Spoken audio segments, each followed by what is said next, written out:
ICC কি বেহায়াপনা এবং নোংরামির চূড়ান্ত পর্যায়ে পৌঁছে গেছে? নইলে তারা কিভাবে বলে যে বাংলাদেশ যদি ভারতে বিশ্বকাপ খেলতে যায় তাহলে সম্ভাব্য তিনটা ইস্যুতে নিরাপত্তা ঝুঁকি কিংবা শঙ্কা তৈরি হতে পারে, যার একটা হচ্ছে মুস্তাফিজ যদি দলে থাকে। আমার কথাটা ইতিমধ্যে ঘটনা আপনারা জেনে গেছেন। যুব এবং ক্রীড়া মন্ত্রণালয়ের সম্মানিত উপদেষ্টা আসিফ নজরুল গণমাধ্যমে অফিসিয়ালি বলেছেন, শুধু এটাই বলে থামেননি তিনি পুরো ঘটনাকে উদ্ভট এবং অযৌক্তিক বলেছেন। একই সঙ্গে বলেছেন এই যে আইসিসির পাঠানো চিঠি সেটা তিনি গণমাধ্যমে দিয়ে দেবেন, প্লিজ গণমাধ্যমে দিয়ে দেন।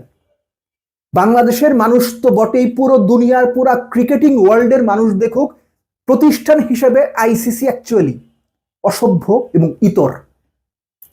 এটাই হচ্ছে আমার ব্যবহার করা সর্বোচ্চ ভদ্র ভাষা, সরি ফর দ্যাট। বাকি দুটো ঘটনা কি কি? এক, মুস্তাফিজেরটা যেটা আগেই বলেছি। দুই, যদি বাংলাদেশের সাপোর্টাররা বাংলাদেশের জার্সি পরে ভারতে ঘোরাফেরা করে, মাই ফুট, আমার দেশের দর্শক আমার দেশের জার্সি পরে ঘুরবে না, কি তোর জার্সি পরে ঘুরবে? নাম্বার থ্রি, নির্বাচন যত এগিয়ে আসবে নিরাপত্তা ঝুঁকি কিংবা শঙ্কা তত বাড়বে। পলিটিক্যাল মোড়কটা বুঝতে পারছেন? আসিফ নজরুলের যে বক্তব্য, সেই বক্তব্য আইসিসিকে রীতিমতো ল্যাংটা করে দিয়েছে। বিএসটিআই অনুমোদিত দেশের প্রথম electrolyte drinks active plus, be hydrated, stay active.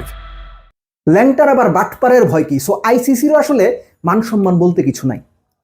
Asif Nazrul যেগুলো বলেছেন এই কথাগুলো কোনো সুস্থ মস্তিষ্কে, কোনো খেলার সর্বোচ্চ প্রতিষ্ঠান, গ্লোবালের সর্বোচ্চ প্রতিষ্ঠান এভাবে বলতে পারে? এটা আপনি বিশ্বাস করেন? এটা জাস্ট অবিশ্বাস্য, যেটা আসিফ নজরুল নিজেও বলেছেন, উদ্ভট এবং অযৌক্তিক। তারা বলছে মুস্তাফিজ যদি বাংলাদেশের বিশ্বকাপ দলে থাকে এবং বাংলাদেশের বিশ্বকাপ খেলতে গেলে মুস্তাফিজের কারণে বাংলাদেশের ঝুঁকি বাড়বে। তোরা বসে আসিস কি জন্যে? বাংলাদেশের নিরাপত্তা দেওয়ার জন্যই তো বসে আসিস নাকি? তোদের কাজ কি? মুস্তাফিজ দলে থাকবে নাকি সোহাগ গাজী দলে থাকবে নাকি অন্য কেউ দলে থাকবে, এটা বাংলাদেশ ডিসাইড করবে, বাংলাদেশ ক্রিকেট বোর্ড ডিসাইড করবে। আইসিসি কোন যুক্তিতে কিভাবে এগুলো বলে যে মুস্তাফিজ দলে থাকলে নিরাপত্তা ঝুঁকি বাড়বে? সাপোর্টারদের ড্রেস পরে ঘোরার ব্যাপার। আপনি চিন্তা করেন কতটুকু অসভ্য হইলে, কতটুকু নোংরা হইলে, কতটুকু ইতর হইলে যে বাংলাদেশের সাপোর্টাররা ভারতে গিয়ে যদি বাংলাদেশের জার্সি পরে ঘুরে বেড়ায় তাহলে নিরাপত্তা ঝুঁকি তৈরি হবে। অর্থাৎ বাংলাদেশের জার্সিটাই যেন যত সমস্যার মূলে। একটা দেশে পার্টিকুলার অন্য এক বা একাধিক দেশ বা সব দেশের সাপোর্টাররা যাবেন, তারা তাদের নিজেদের দলের জার্সি পরতে পারবেন না, নিজেদের দেশের পতাকা ক্যারি করতে পারবেন না। সেগুলো করলে নিরাপত্তা ঝুঁকি বাড়বে। ভাই, ওই বিশ্বকাপে খেলার আমার দরকার নাই। ওই বিশ্বকাপ তোরা কেন আয়োজন করিস? নাম্বার থ্রি, খুব ইম্পর্টেন্ট, ক্রিকেটীয় হিসেবের বাইরে, বাংলাদেশের নির্বাচন যত এগিয়ে আসবে ততই নাকি নিরাপত্তা ঝুঁকি বাড়বে। এই ঘটনাটাকে যে রাজনৈতিক রং দেওয়া হচ্ছে, রাজনৈতিক মোড়কে দেখা হচ্ছে, মুস্তাফিজকে আইপিএল থেকে সরিয়ে দেওয়া, বাংলাদেশ বিশ্বকাপে খেলতে ভারতে যাবে না, এই ইস্যুটা তৈরি হওয়া, এবং সর্বোপরি লাস্ট এসে আসিফ নজরুলের কথা অনুযায়ী আইসিসি যে বলেছে তিনটা ব্যাপার, তার তৃতীয়টা, নির্বাচন যত এগিয়ে আসবে বাংলাদেশের নিরাপত্তা সংখ্যা তত বাড়বে। পুরোটার মধ্যে আপনি একটা গ্লোবাল পলিটিক্স কিংবা বাংলাদেশের ইলেকশন কেন্দ্রিক কিংবা ভারত বাংলাদেশ সম্পর্কের রাজনৈতিক মেরুকরণ কেন্দ্রিক কোনো ইঙ্গিত আপনি পান না, কোনো গন্ধ আপনি পান না। যদি না বুঝেন, যদি গন্ধ না পান, তাইলে ভাই আপনি পৃথিবীতে নতুন, সিরিয়াসলি পৃথিবীতে নতুন।